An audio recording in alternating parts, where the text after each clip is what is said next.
નમસ્કાર મિત્રો, આપનું સ્વાગત છે સમીક્ષા વિથ મહેશ રાજગોરમાં. તમે જોઈ રહ્યા છો માધ્યમ. શરૂઆત કરીએ આજના એપિસોડની. સૌથી પહેલાં સમાચાર છે કે ગુજરાતની અંદર જે ખેતી નિયામકની કચેરી છે એના દ્વારા માર્ગદર્શિકા જાહેર કરવામાં આવી છે. ખેડૂતો માટે આ સમાચાર છે કે તમે જો કપાસનું વાવેતર કરવાના હોય અને એનું જે બિયારણ તમે લો છો એ બિયારણ લેતી વખતે ધ્યાન રાખજો. કપાસ નહીં, કોઈ પણ જાતનું બિયારણ જો તમે લેવા જવાના હો તો એ વખતે અમુક બાબતોનું તમારે ધ્યાન રાખવું. એમાં જે કહેવામાં આવ્યું છે એમાં કહેવામાં આવ્યું છે કે જે ખેડૂતો છે એમણે માત્ર અધિકૃત લાયસન્સ કે પરવાનો ધરાવતી સહકારી સંસ્થાઓ કે જે સરકારી કે ખાનગી વિક્રેતાઓ જોડેથી લેવું, જેમની જોડે લાયસન્સ હોય. લાયસન્સ વગરના કોઈ પણ વ્યક્તિ ફેરિયા જોડેથી કોઈ પણ જાતનું બિયારણ લેવું નહીં. એની સાથે તમે જે પણ બિયારણ લો છો એ બિયારણની અંદર જે તે વેપારી જે આપે છે એનો લાયસન્સ નંબર, એનું નામ, સરનામું, બિયારણ જે લો છો એનો લોટ નંબર, ઉત્પાદન મુદ્દત, એની એક્સપાયરી વગેરે બધું જ ચેક કરી લેવું. આ ચેક કર્યા પછી તમારે બિયારણ લેવું. ઘણીવાર એવું થતું હોય છે કે ખેડૂત જે બિયારણ લે છે નકલી બિયારણો નીકળે છે.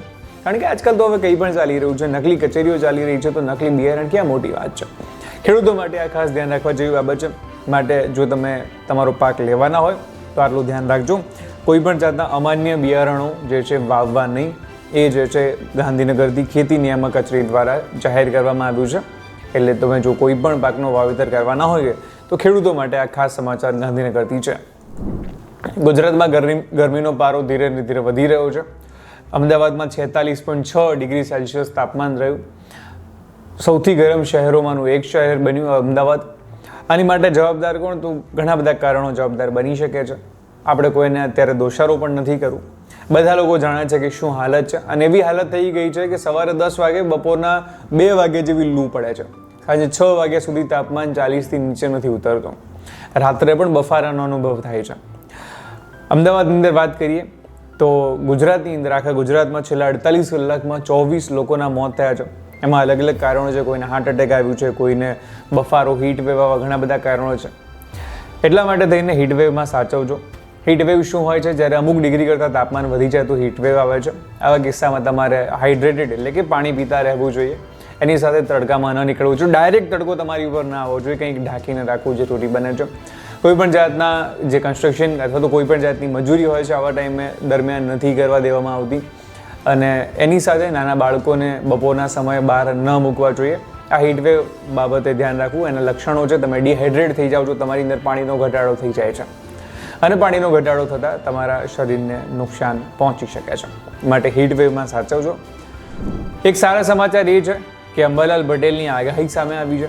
અંબાલાલ પટેલ દ્વારા કહેવામાં આવ્યું છે કે 26મી મે પછી દિવસે ને દિવસે ગરમીમાં ઘટાડો થશે.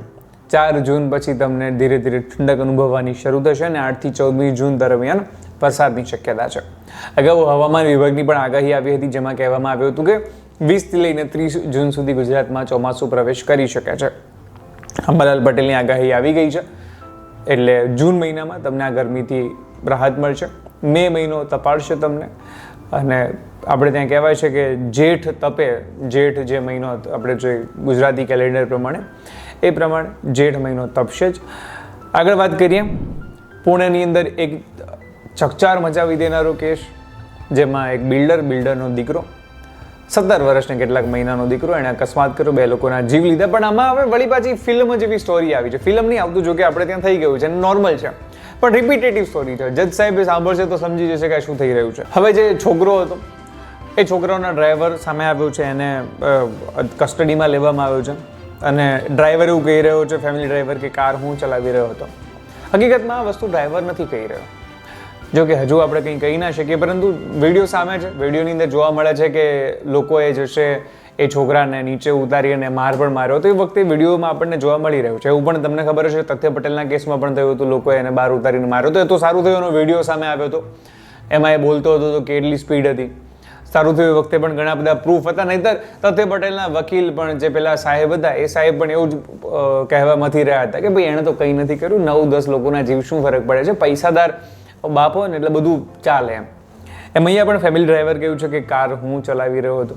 કેટલી સચ્ચાઈ છે એ જાણવી પડશે. કારણ કે આપણને બધાને આવી સ્ટોરી ખબર છે કે જ્યારે પૈસાવાળા લોકો કંઈક ગુનો કરે તો એની જિમ્મેદારી લેવા માટે થઈને ગરીબોને આગળ ધરી દે છે.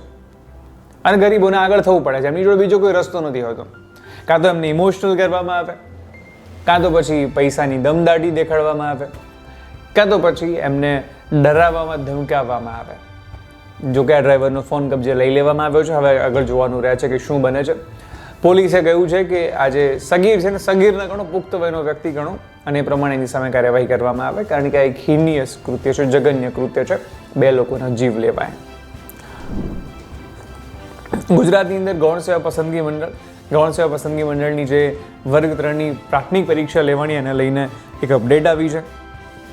21 કેડરની 5554 જગ્યાઓ માટે આ ભરતી હતી. હસમુખ પટેલે અપડેટ આપતા કહ્યું છે કે જે 2024ની શરૂઆતમાં અરજીઓ લેવામાં આવી હતી એની ગ્રુપ બીની પરીક્ષા સપ્ટેમ્બર મહિનામાં યોજાશે અને 30 જૂન સુધી આની કામગીરી પૂર્ણ કરવામાં આવશે અને સપ્ટેમ્બર મહિનાની અંદર જશે આ પરીક્ષા ગ્રુપ બીની પરીક્ષા યોજવાનું આયોજન છે. માટે જો તમે તૈયારી કરી રહ્યા હોય, તમને લાગતું હોય કે ગ્રુપ એમાં મતલબ જે પહેલી તમારી પ્રિલિમ એક્ઝામ થઈ એની અંદર તમારા માર્ક્સ સારા છે, તો તૈયારી ચાલુ કરી દેજો, કારણ કે ગ્રુપ બીની પરીક્ષા સપ્ટેમ્બરમાં આવે છે. અને તૈયારી કરતા લોકોને ખબર છે કે જ્યારે હસમુખ પટેલ કંઈ કહે છે તો એનો મતલબ એ જ હોય છે કે એવું થશે. અને કદાચ એટલા માટે સરકાર અને વિદ્યાર્થીઓ બંનેને જો સરકારી ભરતી પરીક્ષા બાબતે કોઈ એક વ્યક્તિ ઉપર ભરોસો હોય તો એ વ્યક્તિ છે હસમુખ પટેલ, IPS હસમુખ પટેલ, જેમણે મોટી મોટી ભરતીઓ બહાર પાડી છે. વિદ્યાર્થીઓ જેની ઉપર આંખો બંધ કરીને ભરોસો કરી શકે, એક એવા હતા દિનેશ દાસા, એના પછી બીજું કોઈ જો એવા અધિકારી હોય તો એ છે IPS હસમુખ પટેલ. આશા રાખીએ છીએ કે આ પણ જલ્દી આવે અને લોકરક્ષકની ભરતી માટે પણ જે છે ઉમેદવારો વાટ જોઈ રહ્યા છે કે એની પણ જે છે જલ્દીથી આગળની ડેટ્સ આવે. આશા રાખું છું કે આપ સૌને આજનો વિડીયો ગમ્યો હશે. વિડીયો ગમ્યો હોય તો કમેન્ટ કરવાનું ભૂલતા નહીં અને આવી જ રીતે હું તમને મળતો રહીશ માધ્યમ ઉપર.